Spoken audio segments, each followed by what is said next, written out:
The FAP training ring.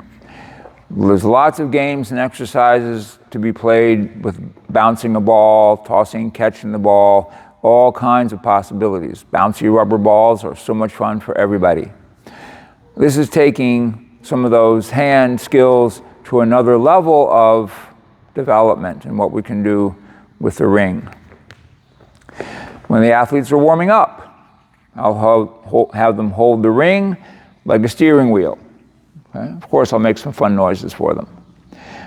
But when they extend, now they're learning to rotate, and they're getting shoulder rotation, and I make sure they're really lifting that ring up so they're looking straight in front of it. And then they bring it to the chest, and they extend it out. Now they're learning to lift up the hands and not be leaning over. It's really fun trying to get them to do this while they're running. They can lift straight up overhead and down. Lift overhead and down. Up overhead, out in front, in, out, up, out, in, out, in. And again, not sagging, trying to learn to get those elbows up, so then they'll come to a better on guard. Then you can just have them hold the ring.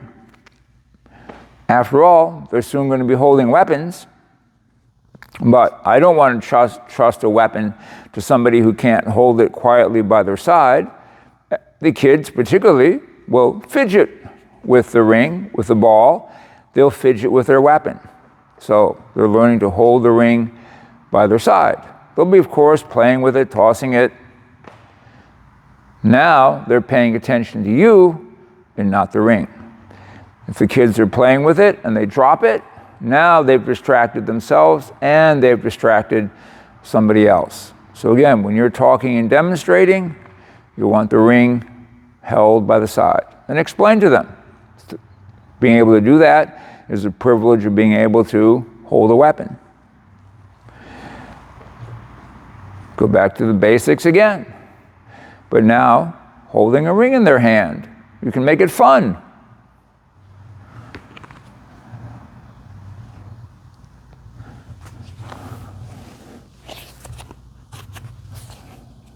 And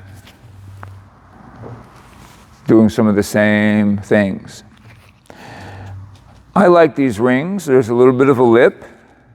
Before they even hold a weapon, they can start to learn to use thumb and index finger to hold the ring. They can put the ring on their finger, and they will do this all of their own accord. You don't have to tell them to do it. Most of the time, they will. And then and if they haven't figured it out on their own, and this is, of course, what they'll do.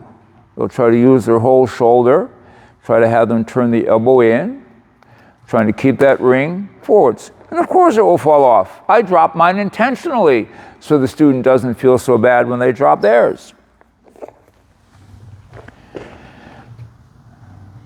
And now I'm turning. To make this successful, I have to turn my palm up, which is teaching me to relax my shoulder. Even if your student were to become a saber fencer, you still want them to have a relaxed shoulder. It's just the wrist that is rotating. Okay, I'm a little bit slightly supinated. You can have them try to pronate, supinate. And remember, there are two different directions to spin the ring. Okay, they should be trying to do both. Again, not this, but, oh, and now they've discovered putting their hand through the ring by extension. They can hold the ring just loosely on the lip, little finger, and then toss it and extend through it. Of course, this is what the beginner will do.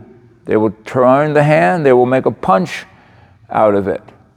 And what you want them doing is making a thrust out of it. All right, and then back.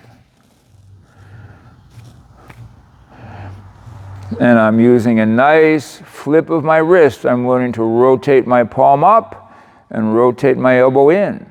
Later on, this can become a great six, circle six, a great opposition. Lots of ways they're going to apply it in their fencing also.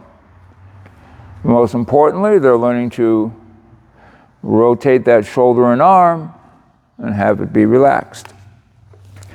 Helps them learn to lunge.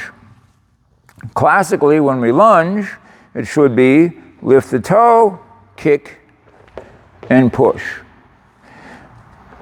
Now, what the tempo of the lunge is varies. Am I sitting back a little bit? My tempo is a little slower. Am I sitting forward a little bit? My tempo will be sharper. I haven't leaned. I have shifted my center of balance, so now my lunge is much sharper. But this is the key factor. The ring will help that. Classically, I learned to do this from my Hungarian master with a quarter under the heel. The rings serve many purposes. Again, since they're focusing on the feet, hands just go on the hips, and then they're trying to kick the ring and make their lunge.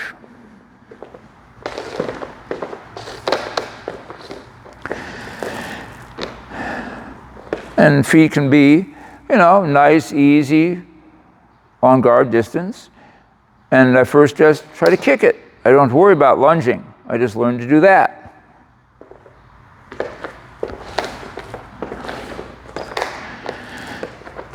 And then as I get better at that, I kick it, and then I lunge. You want to make sure they're strong enough, they're able to kick it far enough out that they don't actually lunge on the ring.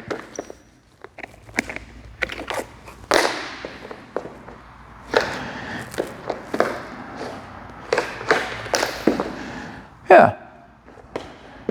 And then, of course, it becomes a contest. Who can kick the ring the furthest?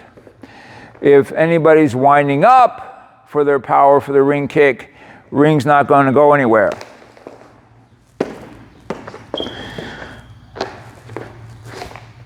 Oh, that's not going to happen. If I'm doing that, if I'm trying to, only by lifting and extending that foot correctly, am I really going to get the ring to go anywhere? It can become a partner game where I kick it to my partner, they kick it back to me, I quick step on it, I get organized, I kick it back, I get back, I'm moving, they kick it back to me, up, I get it, and I kick it to them. So again, it can be fun activity game. I recommend you don't combine this too much with the ring with other hand skill games like bouncing a ball back and forth and things like that, because now the student is trying to watch the ball, and they're not stepping on the ring correctly, and the rings are slippery enough that if you don't control your step, you can slip and fall. That would be the only consideration. However, to pass the ring back and forth, so I'm just making loose, easy tosses. They have to learn not to make a great big action. Fencing, our fingers are loosely with our wrists and fingers. They could pass it back and forth. I can practice my footwork. Opa. Okay, I was a little off balance. I stopped. I fixed my lunge. When they get to the next level, if you have a bucket of these, the student stands on guard facing you, and you toss the ring so they can extend through the ring, so they can extend and lunge through the ring. When they get a weapon, you toss it, and they try to thrust their weapon through the ring. So you have, and it should not be falling over the bell guard, then getting them to make a nice on-guard thrust. I have them stay extended and let the ring fall off. And then, of course, at the end, Picking all the rings up becomes a game. Everybody has to put their weapon down, take their mask off, make sure that everybody's weapon is down before masks are off. Then they put their mask down, and I give them X number of seconds to go and pick up the rings. And all seconds that are over, we do something fun. Squats, push-ups, jumping jacks, all kinds of possibilities. And you get your rings picked up really fast. Okay? I hope this is helpful.